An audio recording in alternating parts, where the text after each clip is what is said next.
উত্তরবঙ্গ মেধা উৎকর্ষ অভিযান গণিত ক্লাস 4 সেট 8 এটাই আমাদের শেষ সেট। ঠিক আছে, এক নম্বরে কি বলছে? এক নম্বরে বলছে 6.9 টাকা সমান কত টাকা কত পয়সা। 6.9 টাকা সমান কত টাকা কত পয়সা। 1 টাকা সমান 100 পয়সা। 1 টাকা সমান 100 পয়সা, এটা তোমরা খুব ভালো করে জানো। তাহলে 6 টাকা, 6 টাকা সমান কত হবে? 600 পয়সা, এটাও বুঝতে পেরেছো। আর 0.9 টাকা মানে, দেখো 0.9 টাকা মানে হচ্ছে 90 পয়সা। ঠিক আছে, 9 পয়সা কেন নয়? 0.09 যদি হতো, এত টাকা বলতো, তখন হতো 9 পয়সা। ঠিক আছে, তাহলে আমাদের কি বলেছে? আমাদের এটা বলেছে। তাহলে এর সাথে আমরা 90 যোগ করব। 690 যোগ করলে কত হচ্ছে? 690 পয়সা। সুন্দর, বুঝতে পেরেছো। 2 নম্বর কি বলছে দেখি। 2 নম্বর, 20 থেকে 30-এর মধ্যে মৌলিক সংখ্যা। 20 থেকে 30-এর মধ্যে মৌলিক সংখ্যা। 20 থেকে 30-এর মধ্যে মৌলিক সংখ্যা 21, 22, 23, 24, 25, 26, 27, 28, 29। কটা হচ্ছে? একটা, দুটো। কত, কোন অ্যান্সারটা হবে, কোন অপশনটা হবে? খ। খয়ে আছে দুটি। 3 নম্বরে কি বলছে দেখি। 5.72 ডেকাগ্রা, ডেকাগ্রাম, এটা সমান কত কিগ্রা। ঠিক আছে, তাহলে আমরা কি জানি? কিমি, সরি কিগ্রা, হেগ্রা, ডেকাগ্রা। মানে এখানে আছে, আমাকে এখানে নিয়ে আসতে হবে, মানে 100 দিয়ে ভাগ করতে হবে। এখানে আছে আমাদের, এখান থেকে আমাদের এখানে নিয়ে আসতে কত গুণ করতে, কত ভাগ করতে হবে? 1, 0, 0, 100 দিয়ে। তাহলে 5.72 ভাজিত 100, এটা এটা করলে কত হচ্ছে? এটা করলে হচ্ছে, দশমিক এখানে আছে, তাহলে 1 ঘর 2 ঘর, তাহলে 0, এখানে তো 0 বসবে একটা। 5.72, আর দশমিকটি কোথায় যাবে? 1 ঘর 2 ঘর এখানে, মানে 0.572, এটা হচ্ছে আমাদের অ্যান্সার। চলো তারপরের প্রশ্ন কি বলছে দেখি। 4 নম্বরে বলছে 3 অঙ্কের ক্ষুদ্রতম সংখ্যার সঙ্গে 2 অঙ্কের বৃহত্তম সংখ্যা যোগ করে ওই যোগফলের সঙ্গে আর কত যোগ করলে 4 অঙ্কের ক্ষুদ্রতম সংখ্যা হবে। আচ্ছা ঠিক আছে, চলো, ভালো দিয়েছে অঙ্কটা। আচ্ছা দেখো, এটা আমরা সরল আকারে করে নেব। কিরকম? 3 অঙ্কের ক্ষুদ্রতম সংখ্যার সঙ্গে 2 অঙ্কের ক্ষুদ্রতম সংখ্যা যোগ করে, তা যোগ করলাম, তার সাথে আর কত যোগ করলে 4 অঙ্কের ক্ষুদ্রতম সংখ্যা পাওয়া যাবে। তো 4 অঙ্কের ক্ষুদ্রতম সংখ্যা বড় হবে না এটা বড় হবে? অবশ্যই 4 অঙ্কের ক্ষুদ্রতম সংখ্যা বড় হবে। একের পর 3টে শূন্য, তো এটা বিয়োগ করে দিলে আমরা সংখ্যাটা পেয়ে যাব। কিরকম? 1000 বিযুক্ত 199, এটা বিয়োগ করলে কত হচ্ছে? এটা যদি করছে হচ্ছে আমাদের 0, 1, 0, 0, 0, 1, 2, 8, এক মিলে গেল। আচ্ছা, 801 হচ্ছে আমাদের উত্তর। ঠিক আছে, যদি বলতো যে কত, 4 অঙ্কের বদলে যদি বলতো আমরা 1 অঙ্কের ক্ষুদ্রতম সংখ্যা পাবো, তখন আমরা এদিকে বিয়োগ করতাম। কেন না? বড় সংখ্যা থেকেই তো ছোট সংখ্যা বিয়োগ হয়, তাই না? তাই। 5 নম্বরে কি বলছে দেখি। 5 নম্বরে বলছে লুডোর ছক্কা হলো একটি সামন্তলিক ঘনক ট্রাপিজিয়াম। আচ্ছা, এটা আমরা সবাই জানি, এটা খুবই সহজ। লুডোর ছক্কা রম্বস নয়, সামন্তরিক নয়, ট্রাপিজিয়াম নয়, এটা হচ্ছে ঘনক। এই ট্রাপিজিয়াম, রম্বস, সামন্তরিক, এই ভালো করে এই ফিগারগুলো তোমরা ক্লাস 5-এ পাবে, কিন্তু ক্লাস 4 থেকে শিখতে শুরু করো, তাহলে পরে আর তোমাদের কোনো অসুবিধা হবে না। যাই হোক, এই চ্যানেলটা ফলো করলে তোমরা মোটামুটি সবই শিখতে পারবে। প্রত্যেক পূর্ণ সংখ্যার ক্ষুদ্রতম উৎপাদকটি কি? প্রত্যেক পূর্ণ সংখ্যার ক্ষুদ্রতম উৎপাদক হচ্ছে, ক্ষুদ্রতম উৎপাদক, ক্ষুদ্রতম উৎপাদক কত হচ্ছে? 1, সব সময় 1। ঠিক আছে। 7 নম্বরে বলছে, সাথে বলছে 7 জন লোক, বাহ, 3 মাসে একটি ঘর তৈরি করতে পারেন। একজন লোক কতদিনে ওই ঘরটি তৈরি করবে? তাহলে 7 জন লোক করে 3 মাসে, তাহলে কত দিনে বলেছে? তাহলে 3 মাস সমান কত হচ্ছে? 30 গুণিত 3 সমান 90 দিন। 7 জন করে 90 দিনে, তাহলে একজন করবে 7 গুণিত 90 সমান 7 9 63, আর শূন্যর জন্য 0। ঠিক আছে, 630 দিন, এটা হচ্ছে আমাদের উত্তর। 8 নম্বরে কি বলছে, 2135 দশমিক 2135 দশমিক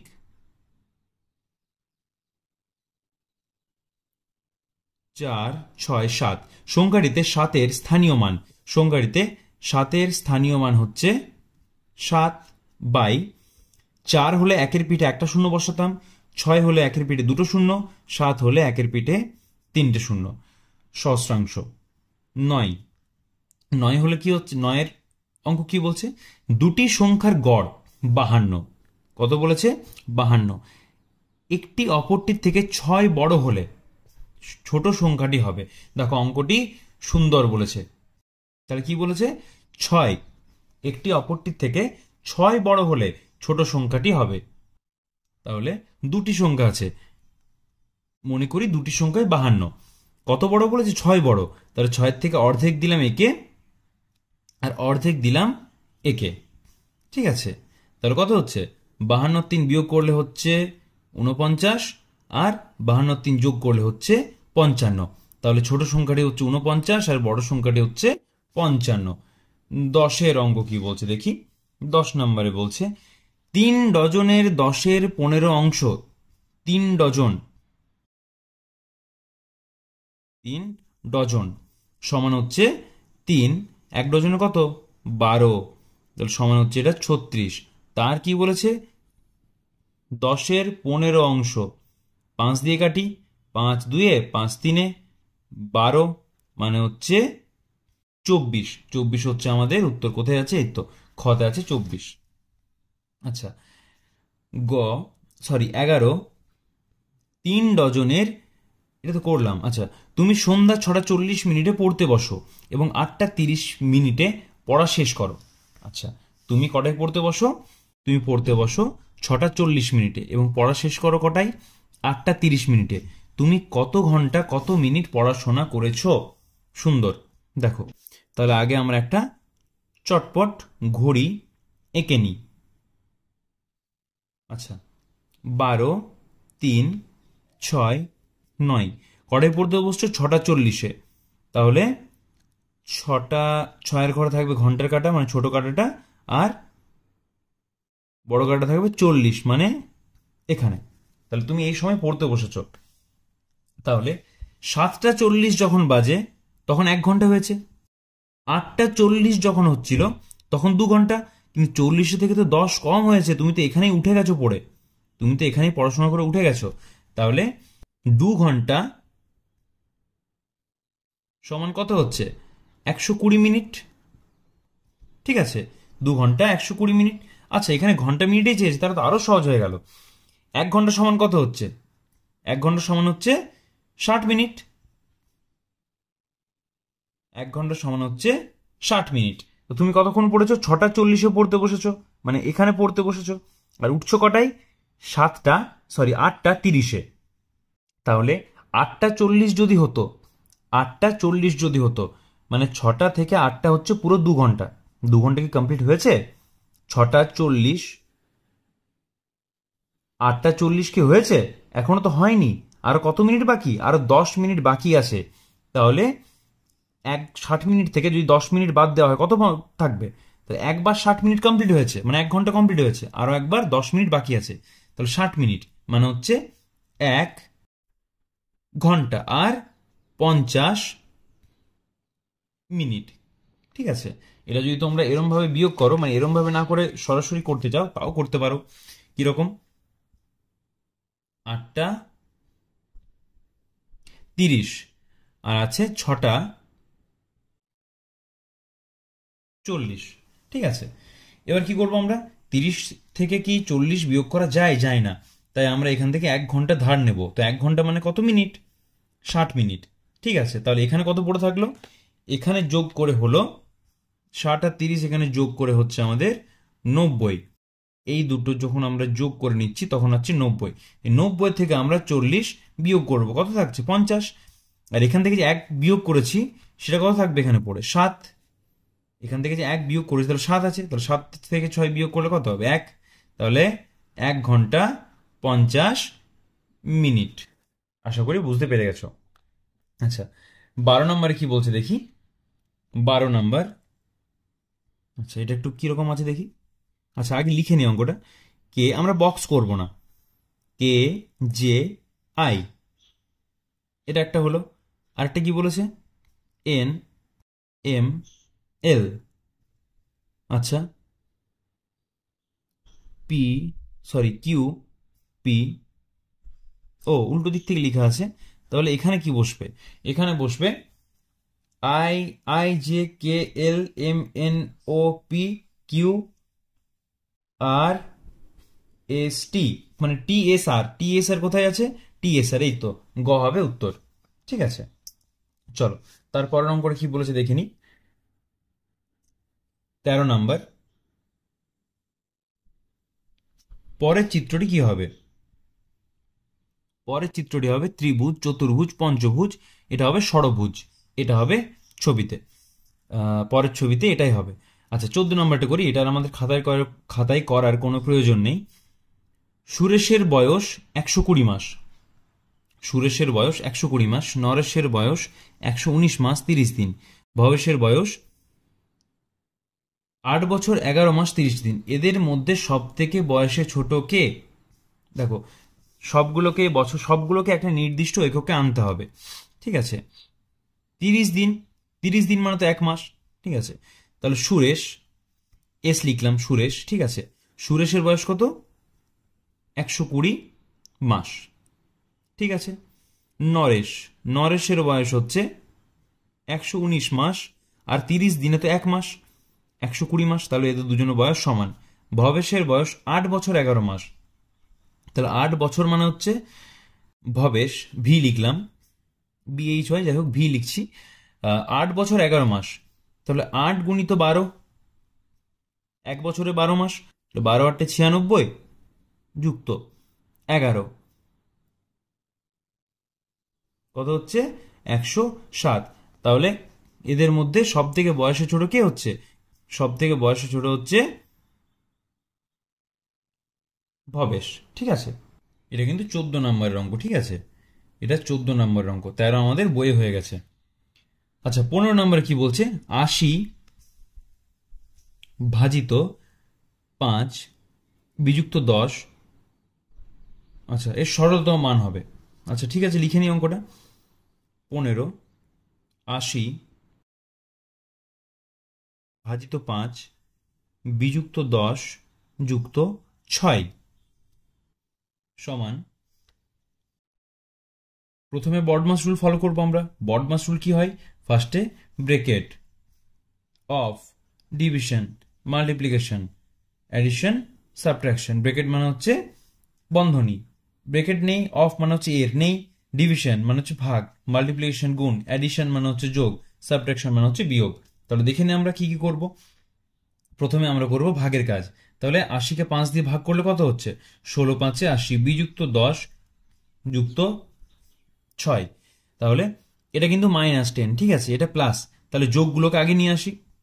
তাহলে 16 যুক্ত 6 বিযুক্ত 10, তাহলে 16 আর 6 কত হচ্ছে 22 বিযুক্ত 10 সমান হচ্ছে 12, উত্তর।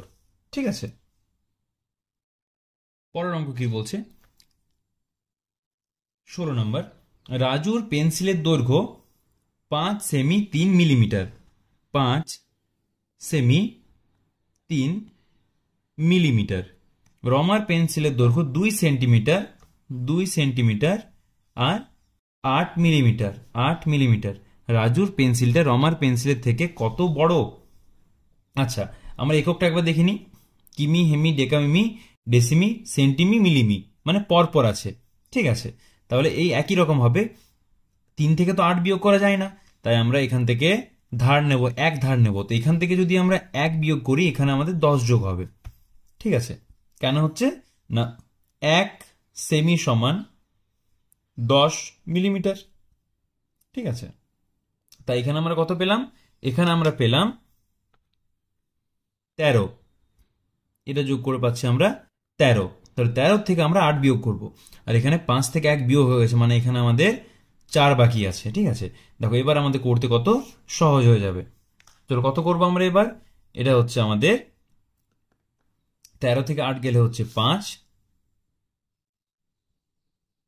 আর 5 মিলিমিটার, আর এখানে হবে 2 সেন্টিমিটার সিএম। ঠিক আছে, 2 সেন্টিমিটার 5 মিলিমিটার, কোথায় আছে অপশন? 2 সেন্টিমিটার, এই তো গ নাম্বারে আছে অপশন। ঠিক আছে, আচ্ছা 17 নম্বরে করছি আমরা। 17 নম্বরের অঙ্ক, একটি গাড়ি দিনে এত মিটার পথ গেলে উহা উহা মানে ওই গাড়িটা 11 দিনে কতটা পথ যাবে? একদিনে যায় 9.7.85 একদিনে, তাহলে গুণিত 11 মানে হচ্ছে 11 দিনে হবে সেটা। ঠিক আছে, এটা 11 দিয়ে গুণ করলে কত হচ্ছে? 1076.35, এটা হচ্ছে আমাদের উত্তর। আচ্ছা 18 নম্বরে কি বলছে দেখি। 18 নম্বরে, চিত্রটিতে কয়টি ত্রিভুজ আছে? চিত্রটিতে, আচ্ছা চিত্রটা আগে আঁকি, দেখো এটা আঁকলে তোমাদের সুবিধা হবে। মোটামুটি আঁকার চেষ্টা করে একটা ত্রিভুজ, এই শীর্ষবিন্দু থেকে একটা, আর এই শীর্ষবিন্দু থেকে একটা। কটা হচ্ছে আনসার? দেখো গুণি, 1 2 3 4, ঠিক আছে, 5 6 7 8, এখানে হচ্ছে 8টি ত্রিভুজ আছে। 8টি ত্রিভুজ আছে। পরীক্ষায় কেউ গুনতে যেও না, এগুলো করার শর্ট নিয়ম আছে। কিরকম? যখনই শীর্ষবিন্দু থেকে কাট করা থাকবে তখনই 1 2 3 4 4 গুণে তার ডবল করে দেবে। ঠিক আছে, এগুলো হচ্ছে শর্ট নিয়ম। 19, 0.9 সঙ্গে আর কত যোগ করলে 2 হবে? তাহলে 2 হবে, তাহলে 2কে আমরা 2.00 লিখতে পারি, আর 0 লিখতে পারি 0.9। আচ্ছা শূন্যটার কোনো প্রয়োজন নেই ওইদিকে, আচ্ছা এটা কোনো অপ্রয়োজনীয় এটা। আচ্ছা তারপর কি বলছে দেখি। তাহলে 1.1, তাহলে 1.1 যদি যোগ করি তাহলে 2 হবে। ঠিক আছে, 20 নম্বরে কি বলছে? শেষ অঙ্ক এটা আজকের এই সেটের। 165 থেকে 5 কতবার বিয়োগ করা যায়? 165 থেকে 5 কতবার বিয়োগ করা যায়? 5 বিয়োগ করা যায়, 5 বিয়োগ করা যায় 33 বার। ঠিক আছে, 33 বার 5 বিয়োগ করা যায়। সেট 8 আমাদের কমপ্লিট হয়ে গেল। এর আগে আমরা সেট 1 থেকে 7 অবধি, 1 থেকে 7 অবধি কমপ্লিট করে নিয়েছি। আর এটা ছাড়াও এই যে আমাদের পরিবেশ বা অন্যান্য যেসব বিষয়গুলি আছে যেমন সাধারণ জ্ঞান, এই প্রত্যেকটি বিষয় আমরা কভার করে নিয়েছি। চ্যানেলে প্রত্যেকটি ভিডিও আছে, চেক করে নিতে পারো। এই ভিডিওগুলো যদি দেখো তাহলে আর তোমাদের বাড়িতে পড়ার প্রয়োজনই হবে না।